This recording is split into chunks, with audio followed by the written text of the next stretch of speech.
नमस्कार दोस्तों, स्वागत है आपका अपने चैनल धार्मिक ज्ञान जीरो। एक मैं आपसे से रिक्वेस्ट करते हैं कि वीडियो को अंत तक देखें, स्किप बिल्कुल भी ना करें। वीडियो पसंद आए तो लाइक करें, साथ ही दोस्तों रिश्तेदार में शेयर एंड सब्सक्राइब जरूर करें, क्योंकि इसे हमें वीडियो बनाने का मोटिवेशन मिलता है। आज हम एक बार देवी सरस्वती ब्रह्मदेव के पास आकर उन्हें पूछने लगती है, हे स्वामी, आपने इस सृष्टि की रचना की है। आपने अपने मन से तथा शरीर के पृथक पृथक अंगों से अनेक ऋषि मुनियों को प्रकट किया है तथा अनेक सुंदर सुंदर अप्सराओं, गंधर्वों तथा देवताओं को भी प्रकट किया है। आपने ही स्त्रियों को सौंदर्य और चंचलता प्रदान की है। किंतु हे प्रभु, स्त्रियों में ही गर्भ की उत्पत्ति क्यों होती है? संसार में केवल स्त्रियां ही गर्भ धारण क्यों करती है? इसके पीछे क्या कारण है? यह कष्ट केवल स्त्रियों को ही क्यों सहन करना पड़ता है?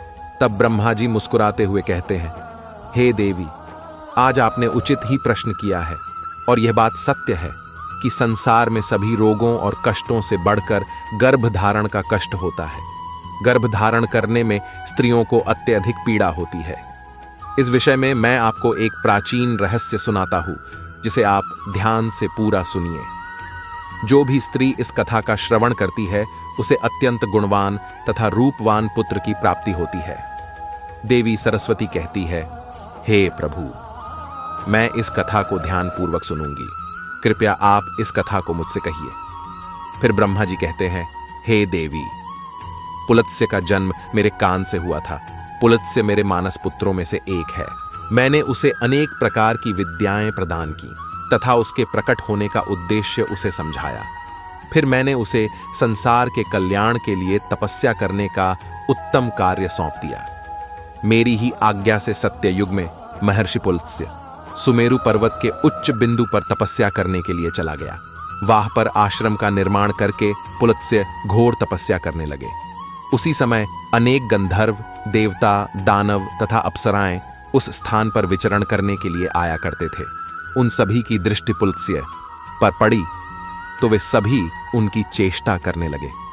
उन्होंने पुलत्स्य की तपस्या में अनेक बार विघ्न उत्पन्न करने का प्रयास किया।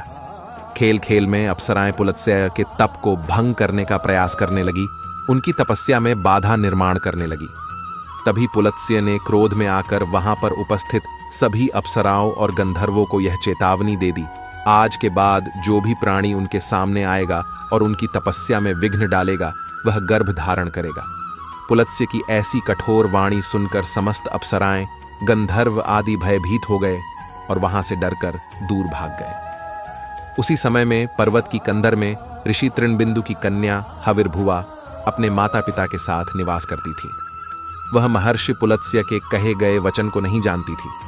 फिर एक दिन वह अपनी सहेलियों को खोजते हुए सुमेरु पर्वत के उस स्थान पर चली गई जहां पर ऋषि पुलत्स्य तपस्या कर रहे होते हैं। तृणबिंदु की कन्या अपने सहेलियों को पुकारते हुए महर्षि पुलत्स्य के आश्रम पर पहुंच गई। जब हविर्भुवा महर्षि पुलत्स्य के सामने आकर खड़ी हो गई तो उनकी दृष्टि उस स्त्री पर पड़ी। महर्षि पुलत्स्य की दृष्टि पड़ते ही पुलत्स्य के श्राप का प्रभाव उस पर पड़ने लगा। तत्काल ही उसका शरीर पीला पड़ने लगा और वह उसी क्षण गर्भवती हो गई।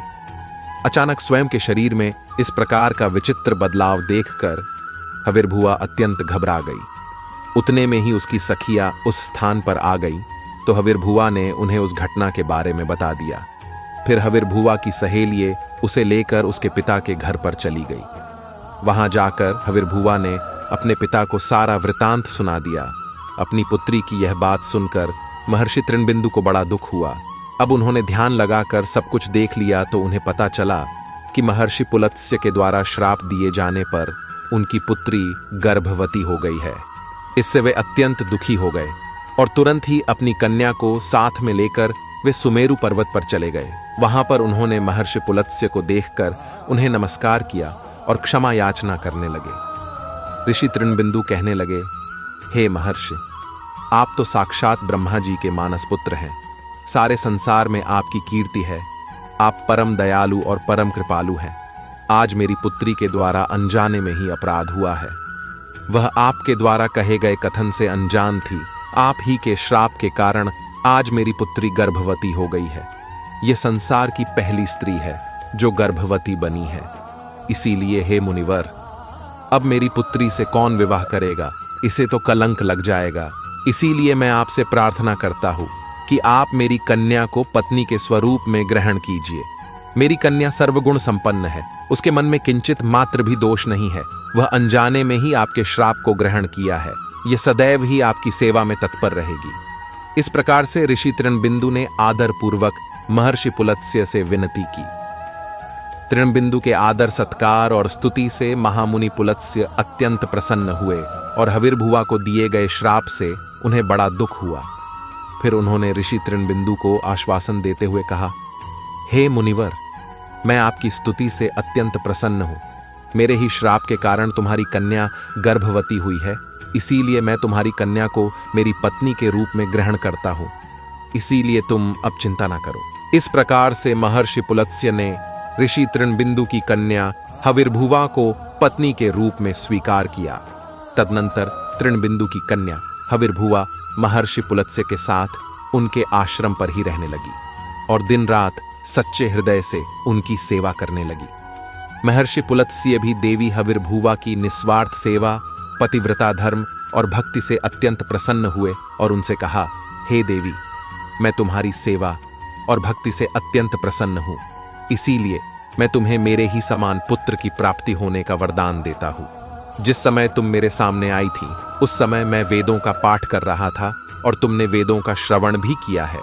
इसीलिए तुम्हारा पुत्र चारों वेदों में पारंगत होगा और समस्त संसार को वेदों का ज्ञान प्रदान करेगा। तुम्हारा यह पुत्र सारे संसार में विश्रवा के नाम से प्रसिद्ध होगा। फिर कुछ समय के उपरांत देवी हविर्भुवा ने एक अत्यंत गुणवान पुत्र को जन्म दिया। महर्षि पुलत्स्य के कथनानुसार उस पुत्र का नाम विश्रवा रखा गया। विश्रवा अपने पिता महर्षि पुलत्स्य के समान ही विद्वान, सत्यवादी और धर्म का पालन करने वाले थे। उनकी ख्याति संपूर्ण विश्व में हुई। उनकी कीर्ति और महानता को देखते हुए महर्षि भारद्वाज ने अपनी पुत्री इडविला का विवाह उनके साथ कर दिया। फिर मुनि विश्रवा की पत्नी इडविला के गर्भ से एक पुत्र का जन्म हुआ जिसका नाम वैश्रवण रखा गया। वैश्रवण का ही एक नाम कुबेर है। कुबेर जी ने ब्रह्मा जी को प्रसन्न करने के लिए कठोर तपस्या की। फिर कुबेर की तपस्या से प्रसन्न होकर ब्रह्मदेव ने उन्हें वरदान दिया और उन्हें उत्तर दिशा का स्वामी तथा धनाध्यक्ष बना दिया। इसके साथ ही मन की गति से चलने वाला पुष्पक विमान कुबेर को भेंट दिया। कुबेर जी धन के स्वामी हैं। गंधमादन पर्वत पर स्थित संपत्ति का चौथा भाग कुबेर जी के ही नियंत्रण में है। कुबेर जी ने उस धन का 16वां भाग मनुष्यों को प्रदान किया। महर्षि विश्रवा की दूसरी पत्नी का नाम कैकसी था। एक बार भगवान शिव ने माता पार्वती के लिए अत्यंत सुंदर महल का निर्माण करवाया था जिसे लंका नाम दिया गया। उस लंका के गृह प्रवेश के समय भगवान शिव ने ऋषि विश्रवा को भी निमंत्रण दिया हुआ था। ऋषि विश्रवा अपनी पत्नी को लेकर लंका के गृह प्रवेश में गए थे। जब भगवान शिव ने ऋषि विश्रवा को दान मांगने के लिए कहा, तब विश्रवा की दुष्ट पत्नी कैकसी ने छल से उन्हें लंका मांगने के लिए विवश कर दिया। और भगवान शिव तो भोलेनाथ हैं, उन्होंने विश्रवा को लंका दान में दे दी, जिससे माता पार्वती को अत्यंत क्रोध आ गया और उन्होंने कैकसी को श्राप देते हुए कहा, आज तुमने मेरे पति से जिस सोने की लंका को मांगा है, एक दिन वे ही तुम्हारी इस सोने की लंका को जलाकर भस्म कर डालेंगे।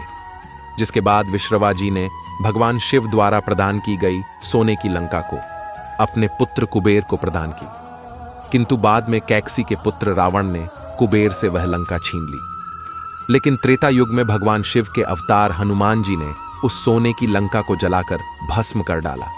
ब्रह्मदेव कहने लगे, हे देवी, इस प्रकार से महर्षि पुलत्स्य के श्राप के कारण संसार की स्त्रियां गर्भवती होती है।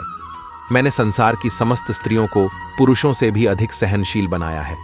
उनमें हर दुख को सहन करने की क्षमता पुरुषों से अधिक है। इसीलिए स्त्री की रचना करने में मुझे सबसे अधिक समय लगा। गर्भ धारण करना यह स्त्रियों के लिए श्राप रूपी वरदान ही है। मैंने स्त्रियों के अंदर ममता और प्रेम का भाव डाल दिया, जिससे स्त्रियां अपने बालक का लालन पालन कर सके। इस संसार में स्त्रियों की तुलना किसी से नहीं की जा सकती। स्त्रियां ही इस संसार की आधार है, इसीलिए इस संसार की सर्वश्रेष्ठ रचना स्त्री को ही कहा गया है। तो दोस्तों, इस प्रकार से महर्षि पुलत्स्य के श्राप के कारण ही संसार की स्त्रियां गर्भवती होती है। आपको यह कथा कैसी लगी कमेंट करके अवश्य बताएं। जानकारी अच्छी लगी तो वीडियो को लाइक जरूर करें, कमेंट में हर हर महादेव अवश्य लिखें, साथ ही चैनल को सब्सक्राइब करना ना भूलें।